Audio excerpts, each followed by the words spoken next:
भारतीय किसानों द्वारा सर्वाधिक मात्रा में उपयोग किए जाने वाले उर्वरक यूरिया किसान अत्यधिक मात्रा में उपयोग क्यों करता है और मृदा में डालने पर ये मृदा से किस प्रकार अभिक्रिया करता है और फसलों पर क्या यूरिया का प्रभाव पड़ता है, तो आओ विस्तार से जानते हैं।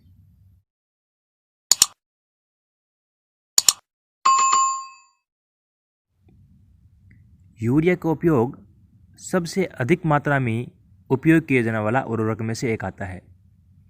यूरिया एक प्रकार का नाइट्रोजनधारी उर्वरक है, यानी यूरिया से पौधों को नाइट्रोजन मिलती है। बात करें यूरिया की, तो यूरिया भारत में किसानों द्वारा सबसे अधिक उपयोग किए जाने वाला उर्वरक है और इसमें संपूर्ण नाइट्रोजन का 90% भाग यूरिया के रूप में कारखानों में निर्मित होता है। यानी नाइट्रोजन वाले जो भी उर्वरक है उसका 90% भाग यूरिया ही बनता है। यूरिया एक कार्बनिक उर्वरक होता है और इसका सूत्र होता है NH2CO। इसमें जो नाइट्रोजन होती है वो एमाइड के रूप में होती है। यहाँ पर यूरिया का सूत्र बहुत ही महत्वपूर्ण है, NH2CO। बात करें इसके संगठन की, तो यूरिया में नमी की मात्रा 1% होती है, नाइट्रोजन की मात्रा 46% होती है और बायूरेट की मात्रा 1.5% होती है। यहाँ पर आपको सभी को पता होगा यूरिया में नाइट्रोजन की मात्रा 46% होती है, लेकिन यहाँ पर एक बायूरेट दे रखा है जिसकी मात्रा होती है 1.5। ये बायूरेट क्या होता है?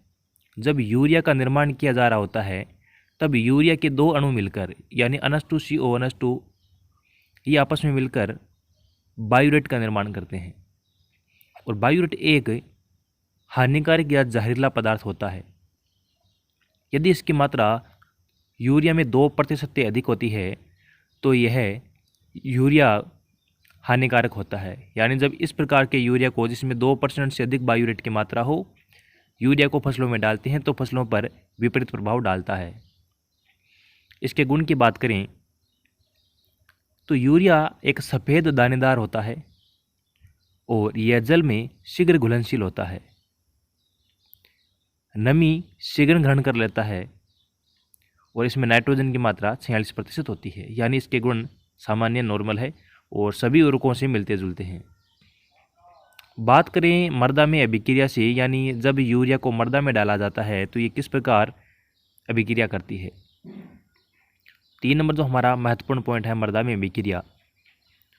मृदा में यूरिया का प्रयोग करने पर नमी के संपर्क में आने पर, यानी पानी या नमी के संपर्क आने पर यह यूरिया उस जल में पूर्णतः घुल जाता है। इसमें नाइट्रोजन एमाइड के रूप में होती है, जो कि मैंने पहले ही बता दिया था, जिसके उपयोग सीधे पौधे उपयोग नहीं कर सकते। देखो, एमाइड को पौधे सीधे उपयोग नहीं कर सकते। पौधे हमेशा नाइट्रोजन को नाइट्रेट या अमोनिया के रूप में ग्रहण करते हैं। तो मृदा में जो यूरिएज एंजाइम होते हैं उसकी उपस्थिति में सूक्ष्म जीवों की क्रिया के कारण यूरिया अमोनियम कार्बोनेट में परिवर्तन होता है। यानी सबसे पहले यूरिया में जो नाइट्रोजन है वो एमाइड के रूप में होती है, जिसको पौधे ग्रहण नहीं कर सकते। तो मृदा में उपस्थित जो यूरिएज एंजाइम है वो यूरिया को अमोनियम कार्बोनेट में बदल देंगे। जैसे मैंने नीचे यहाँ पे एक समीकरण दिखा रखी है, जिसमें यूरिया है और ये इसको जब नमी में या जल में डालते हैं तो यहाँ पे जो तीर का निशान दे रखा है इसके ऊपर आप नाम लिख लेना यूरिएज एंजाइम। तो यूरिएज एंजाइम की उपस्थिति में नमी पाकर अमोनियम कार्बोनेट का निर्माण करती है और अमोनियम कार्बोनेट शीघ्र ही सूक्ष्म जीवों द्वारा अपघटित होकर अमोनियम आयन और कार्बोनेट आयन में बदल जाती है। जैसे अमोनियम कार्बोनेट दे रखा है, ये आगे सूक्ष्म जीवों द्वारा अपघटित हो जाता है और अलग अलग आयनों में टूट जाता है, अमोनियम आयन और कार्बोनेट आयन में टूट जाता है। इसके बाद देखते हैं यूरिया से प्राप्त अमोनियम का उपयोग निम्न प्रकार से होता है। अब हमारे पास में 2 चीज़ें प्राप्त हो गई है, अमोनियम और कार्बोनेट। लेकिन ध्यान रखना, जो अमोनियम है इसका उपयोग कुछ ही फसल करते हैं जैसे धान वाली फसलें या चावल जैसी फसलें अमोनियम का सीधा उपयोग करती है। अन्य प्रकार की फसलें जैसे गेहूँ, बाजरी, चना, इस प्रकार की फसलें नाइट्रोजन का उपयोग नाइट्रेट के रूप में करती हैं।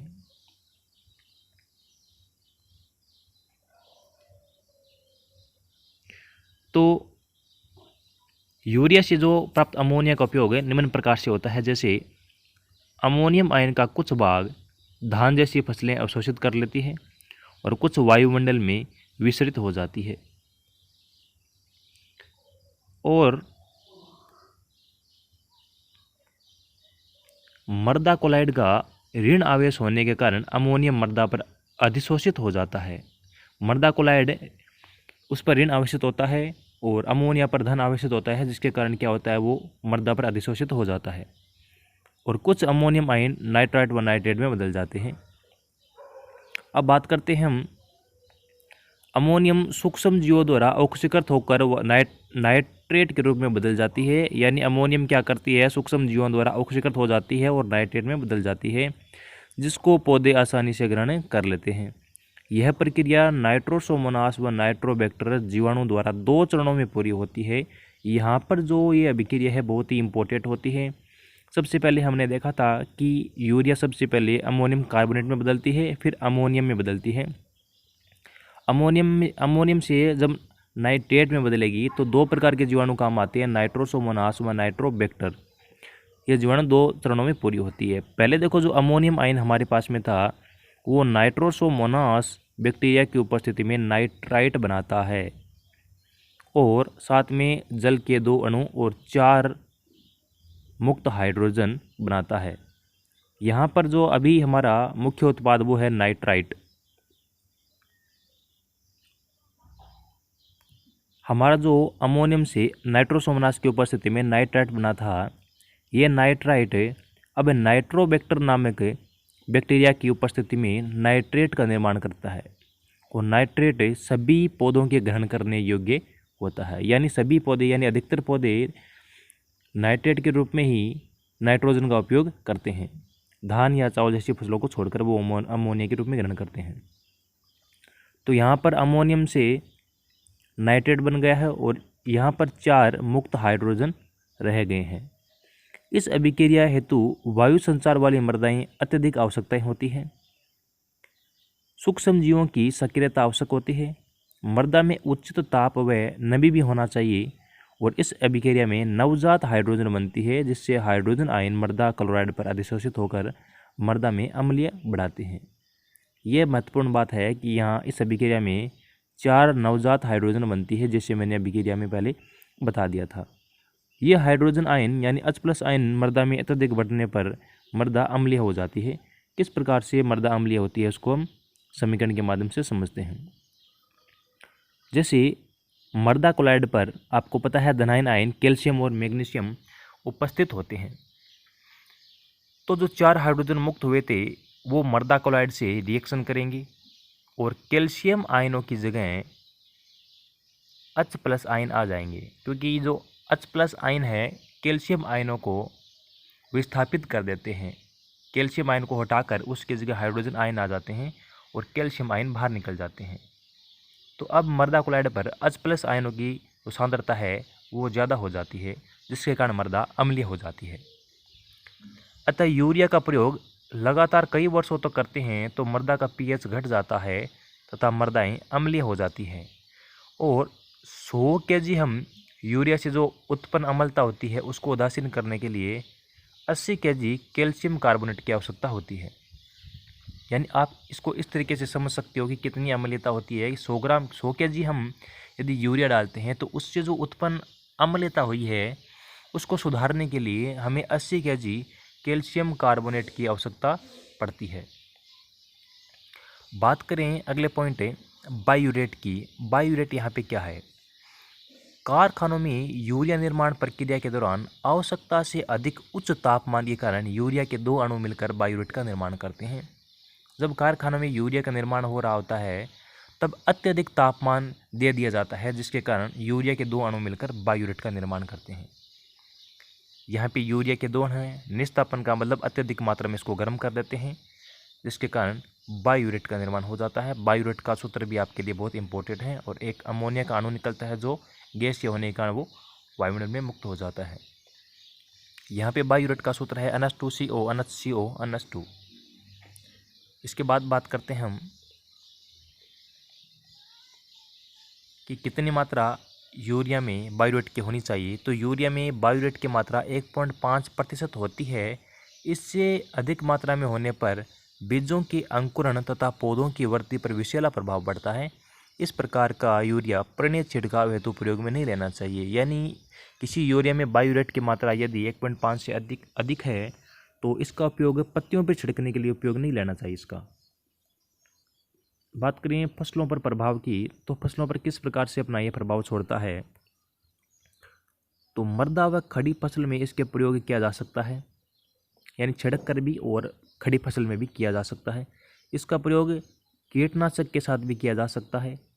पत्तियों पर छिड़काव के लिए यह उत्तम उर्वरक होता है, यानी जहाँ पर सिंचाई की कमी है वहाँ पर पत्तियों पर भी छिड़काव कर सकते हैं। सभी प्रकार के फसलों के लिए लाभदायक है। शुष्क खेती में इसका उपयोग पत्तियों पर छिड़ककर पौधों को नाइट्रोजन देना आसान होता है। 2% से अधिक बायोयूरेट वाला यूरिया फसलों पर कुप्रभाव डालता है। गंधक, नीम की खली आदि के साथ यूरिया को देने से यूरिया की घुलनशीलता कम हो जाती है और पौधों को नाइट्रोजन मंद गति से मिलती है। यानी हमें सल्फर और नीम की खली के साथ कभी भी यूरिया को नहीं देना चाहिए, नहीं तो उसकी जो घुलनशीलता होती है वो कम हो जाती है। और बात करें यूरिया का प्रयोग फसल में आधी मात्रा बोते समय और शेष आधी मात्रा को 2 हिस्सों में करके एक भाग फसल वृद्धि के समय और दूसरा भाग फूल और फलियां बनते समय किया जाना चाहिए। यानी यहाँ पर यह कहना चाहता है हमें यूरिया की मात्रा फसलों में किस प्रकार से देना चाहिए। जब हम फसल की बुआई कर रहे हैं, जैसे हम 1 बीघा में मान के चलते हैं 50 kg यूरिया डालना चाहते हैं, तो यूरिया का प्रयोग फसल में आधी मात्रा बोते समय, यानी जब बुआई कर रहे हैं तो आधी मात्रा 50 की आधी मात्रा हो गई 25 और शेष आधी मात्रा के 2 हिस्से कर लिए। अब जो 25 बची हैं उसके 12.5 कर लिए। तो एक जो फसल की वृद्धि हो रही है उसमें हमने 12.5 kg डाल दिया और दूसरा भाग हमने फूल या फलियां जब बन रही है उसमें हमने क्या कर दिया, उसकी मात्रा डाल दी। तो इस प्रकार के आज के वीडियो में हमने यह पढ़ा कि यूरिया का संगठन क्या है, यूरिया के गुण क्या है, मृदा में उसकी किस प्रकार से अभिक्रिया होती है, मृदा अम्लीय बनती है, और अमोनियम से किस प्रकार नाइट्रेट बनता है, और इसके अलावा बायोयूरेट क्या होता है, और फसलों पर यह किस प्रकार से अपना प्रभाव छोड़ता है।